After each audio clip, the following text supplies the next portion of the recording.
Hello, I'm Mark from Todd's Botanics. We've got here our fresh shipment of tree ferns from Australia, Dicksonia antarcticas. These are the 1 foot size. This is a good size, good representation of an average one.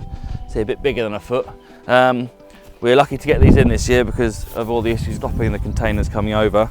Now is the perfect time to order them because for shipping we can literally send it like that, and in a few weeks you'll have all the growth coming out the top. Once the growth starts coming out, we can't ship them for about a month because the growth's too brittle and would just break off. And the last thing we want to have to do is to cut the leaves off to ship them out to you. So now is the perfect time to buy them. If you see below, there's a link onto our website. We're running an offer until the end of April, so that has a few days to run on it, and then it'll go back to our normal price, which we carry all year, and we send them out with the leaves. It's just we can't send them out for the next few weeks once they've started leafing. These are exported from Australia. They're ethically sourced. They grow naturally under the pine tree plantations as a weed crop. In years gone past, they would have bulldozed these and burnt them. Nowadays what happens is the tree fern harvesters go in ahead of the pine tree loggers, and they harvest the tree ferns and they make a road network for the pine tree harvesters. So it's sustainably sourced and saving a crop that otherwise would be bulldozed. Each one should come with a plant passport, and on here you'll have a number which gives you a GPS reading which logs it to within a square metre of where it's come from.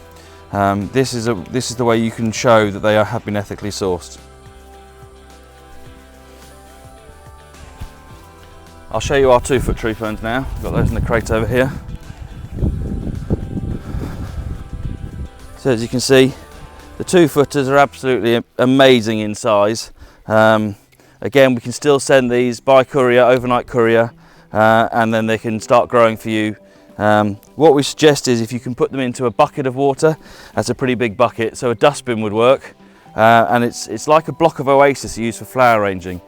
If you pour water on it, it runs off, but if you soak that, it's like a sponge and then it holds all the moisture, and that's the best way to wake them up.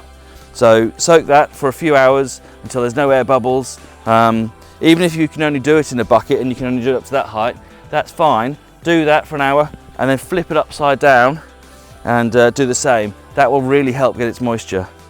Obviously it will come with a "this way up" label, because when you get this, some people do get confused about which is the top and which is the bottom. So you can see here, these are the old leaf stalks, so obviously this needs to be the top. On the bottom you can see where it's been harvested, so that's this bum. What they do is they don't actually dig them up, they chainsaw them off at ground level, and all this fibrous root is what they have, and that keeps them upright. So you can grow them in the pot or in the ground, it doesn't matter. We would plant that to about that sort of height. It will root out from that over the next year, and that will give it stability, and it will take moisture up from the ground. So you plant a bit, not too much, because you're paying for the height of the trunk. And then the new leaves will start to unfurl, and you want to water and feed in the crown, in the top. So we feed in 2 ways. We have a liquid tree fern feed made for us by Lou Archer from her alpacas, and we liquid feed that straight into the top, into the crown in here. The other thing we do is we use the alpaca beans, which is a polite way of saying the actual solids of the alpaca's bum, and we put a handful of that in the crown in here twice a year, and that's a slow release fertilizer. Every time you water it, every time it rains, it's taking a little bit of food in through the top there. When these are open, all the leaves create this great big funnel shape.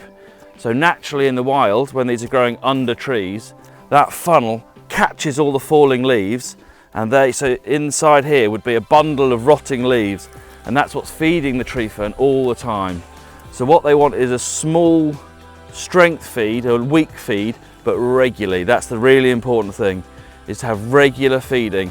And you're not feeding for this year's growth because those leaves are already out. You're feeding for next year's and the year after.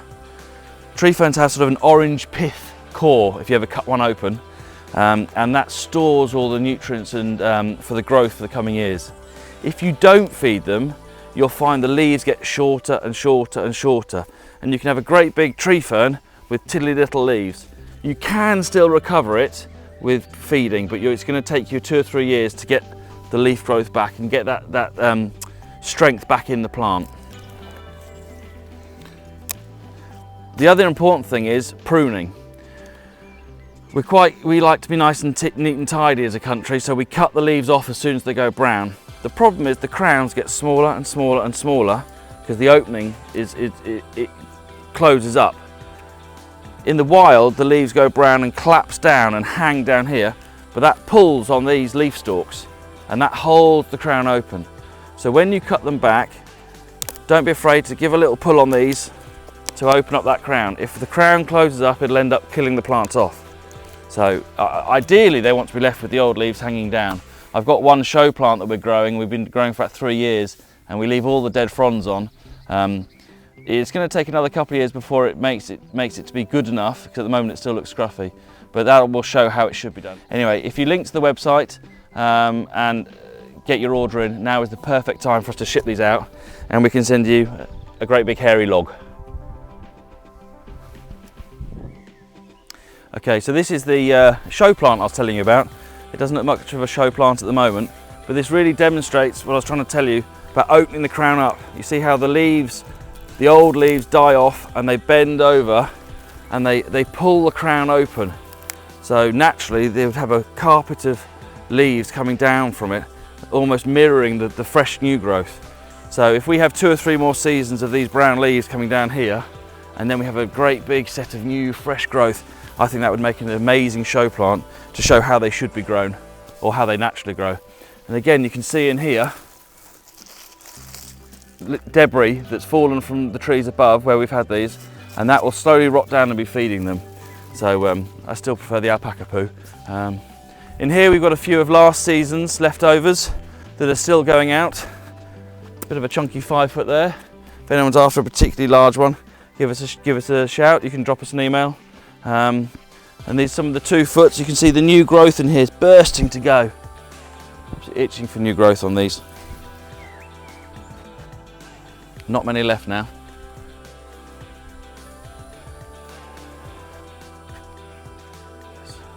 It's Aracema. Japanese plant, a lovely plant. Look at that. Love it. And we also do a range of ground ferns to complement the tree ferns, which we mainly sell in this 2 litre size. They're all on the website. We have got a range of larger ones. These aren't listed at the moment. We'll get these listed shortly. These are plants that we've used as show plants in the past, and as we've got no shows this year, we're going to add them onto the website. So there'll be some listings for 10 litre ferns as well.